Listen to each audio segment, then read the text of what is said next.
새해가 밝았습니다. 내 생에 단 하루뿐인 소중한 오늘. 넘치게 주시는 성령의 말씀으로 기쁨과 소망이 충만하시길 바랍니다.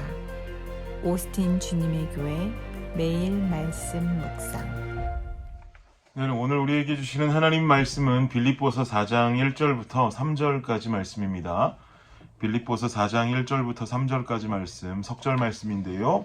함께 읽겠습니다. 시작. 그러므로 나의 사랑하고 사모하는 형제들, 나의 기쁨이요 면류관인 사랑하는 자들아, 이와 같이 주 안에 서라. 내가 유오디아를 권하고 순두기를 권하노니 주 안에서 같은 마음을 품으라. 또 참으로 나와 멍에를 같이 한 내게 구하노니 복음에 나와 함께 힘쓰던 저 여인들을 돕고 또한 글레멘드와 그 외에 나의 동역자들을 도우라. 그 이름들이 생명책에 있느니라. 아멘. 네, 빌립보서 본 편지를 받고 있는 빌립보 지역은 바울이 2차 전도 여행을 통해 방문했던 마게도니아 지역의 첫 번째 성이었습니다. 이 빌립보는 퇴역 군인들이 은퇴 후에 모여서 살던 도시로도 유명합니다. 이 퇴역 군인들이 즐겨 입던 옷감의 색깔이 자주 색깔이었거든요. 그래서 빌립보 지역에서는 자주 옷감으로 유명한 두아디라에서 옷감을 떼와서 파는 무역상이 있을 정도였습니다. 루디아라고 하는 여인이 바로 그 무역상이죠. 빌립보 교회가 이 루디아의 집에서 시작했다고 합니다. 이렇게 퇴역 군인들이 많이 살고 있는 도시를 향해서 편지를 보내는 바울은 1절에 이렇게 기록하고 있습니다. 그러므로 나의 사랑하고 사모하는 형제들, 나의 기쁨이요 면류가 아닌 사랑하는 자들아, 이와 같이 주 안에 서라. 나의 기쁨이요 면류가 아닌 사랑하는 자들아, 이와 같이 주 안에 서라. 여기서 주 안에 서라라는 말의 헬라어 의미는 서 있는 그 진영을 사수하라, 후퇴하지 말고 그 진영을 사수하라라고 하는 강한 의미를 담고 있고요. 이 단어는 군대에서 사용하는 군 용어입니다. 퇴역 군인들이 많이 살고 있는 빌립보 지역을 향해서 이 군대 용어를 사용하면서까지 자신의 권면을 받아들이기 원했던 바울의 마음을 우리는 엿볼 수가 있는 것이죠. 지금 바울이 전하는 주 안에 서라라고 하는 이 명령은요, 오늘 본문 이전 장인 빌립보서 3장 말씀을 근거합니다. 빌립보서 3장의 이야기는 어제 말씀을 통해 들으셨지만 성화에 관한 이야기였습니다. 3장의 주제적인 말씀은 형제들아, 나는 아직 내가 잡은 줄로 여기지 아니하고 오직 한 일, 즉 뒤에 있는 것은 잊어버리고 앞에 있는 것을 잡으려고 표대를 향하여 그리스도 예수 안에서 하나님이 위에서 부르신 부름의 상을 위하여 달려가노라. 이 말씀 아니겠습니까? 이렇게 고백하면서 바울은 성화라는 것에 대한 지속성, 그 성화의 연속성을 3장에서 강조했습니다. 우리 삶에 있어서 성화는 다 이루어진 완료형이 아니라 예수 그리스도라고 하는 표대를 향해서 지속적인 끊임없는 다름질이 있어야 한다라고 하는 말씀이죠. 오늘 본문 1절에서는 주 안에 굳게 서서 이런 성화의 삶을 살아가는 인생의 노력을 멈추지 말라라고 하는 권면이 이어지고 있는 것입니다. 그리고 이어서 2절 말씀에서는 좀 더 적용적인 이야기를 하는데요. 2절 말씀 함께 읽어볼까요? 시작.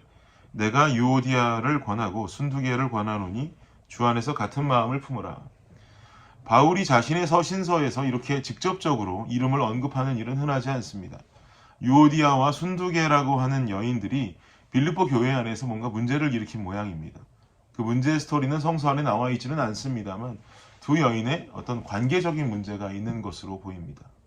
이 두 여인은 신앙이 없던 여인들이어서 문제가 생기고 있는 것일까요? 이어지는 3절을 보면 그렇지 않은 것 같습니다. 3절 말씀 보겠습니다.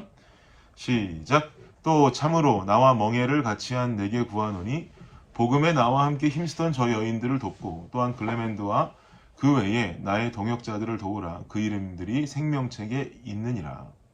3절에 말하기를 복음에 나와 함께 힘쓰던 여인들이다라고 바울은 칭하죠.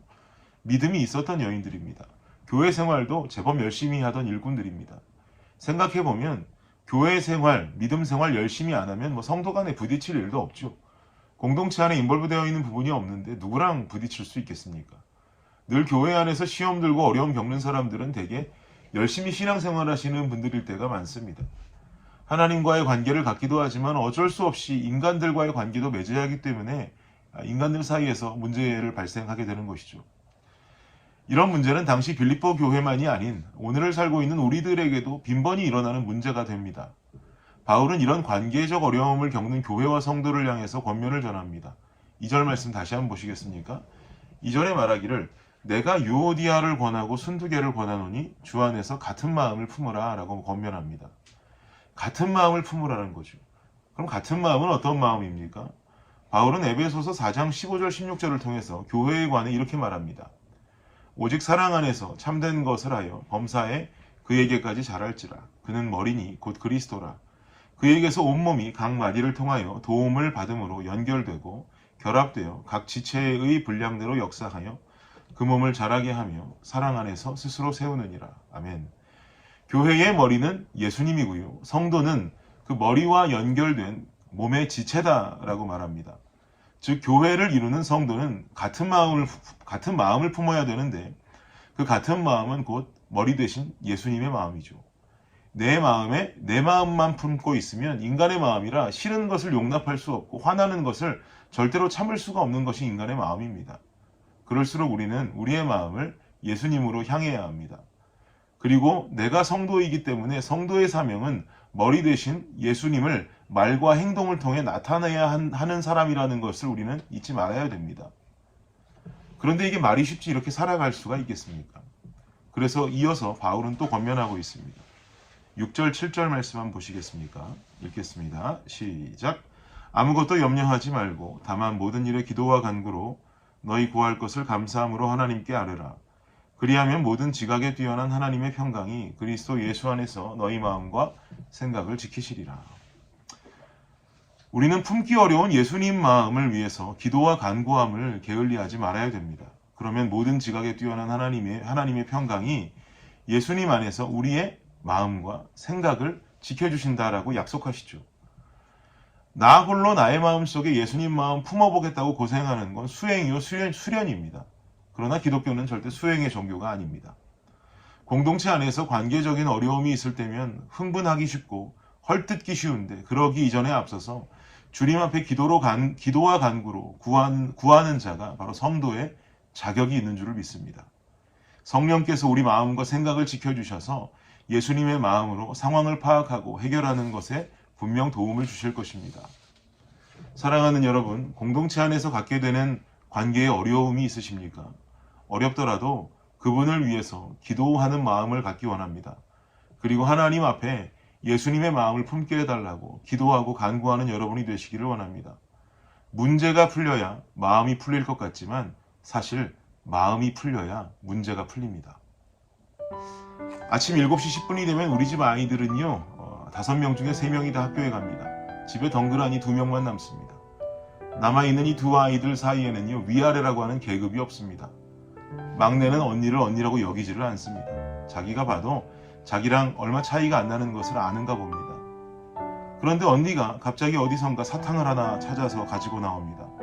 가만 보니까 그 사탕은 언니들이 먹다가 다 먹고 딱 1개 남겨놓은 사탕입니다. 그러면 막내가 그걸 보고 울기 시작합니다. 자기도 그 사탕을 달랍니다. 그리고는 그 사탕을 붙잡고 서로 갖겠다고 싸우기 시작하죠. 그런데 사탕을 줄 방법이 없습니다. 하나밖에 안 남았으니까요. 서로 막 붙잡고 싸우기 시작하는데 그 사탕을 어디서라도 반드시 하나 더 찾아야 이 싸움이 끝날 것 같습니다. 그런데 지혜로운 제 아내가 어딜 가더니 초콜릿을 하나 가지고 나옵니다. 그리고 막내에게 내밀면서 말합니다. 너는 이 초콜릿 줄 테니까 언니랑 그만 싸워. 그러자 막내는 갑자기 웃으면서 그 초콜릿을 받아듭니다. 그리고 둘이 서로 사이좋게 언제 그랬냐는 듯이 서로의 사탕과 초콜릿을 먹습니다. 여러분 다시 말씀드립니다. 문제가 풀려야 마음이 풀릴 것 같지만 사실 마음이 풀려야 문제가 풀리는 것입니다. 하나님이 우리의 마음에 평안한 마음, 사랑의 마음 되시는 예수님의 마음을 허락하신다면 우리의 문제는 자연스럽게 풀려가게 될 것입니다. 문제에 집중하는 것이 아니라 하나님께 집중할 수 있는 저와 여러분의 삶이 되시기를 예수님의 이름으로 축복합니다. 기도하겠습니다. 하나님 감사합니다.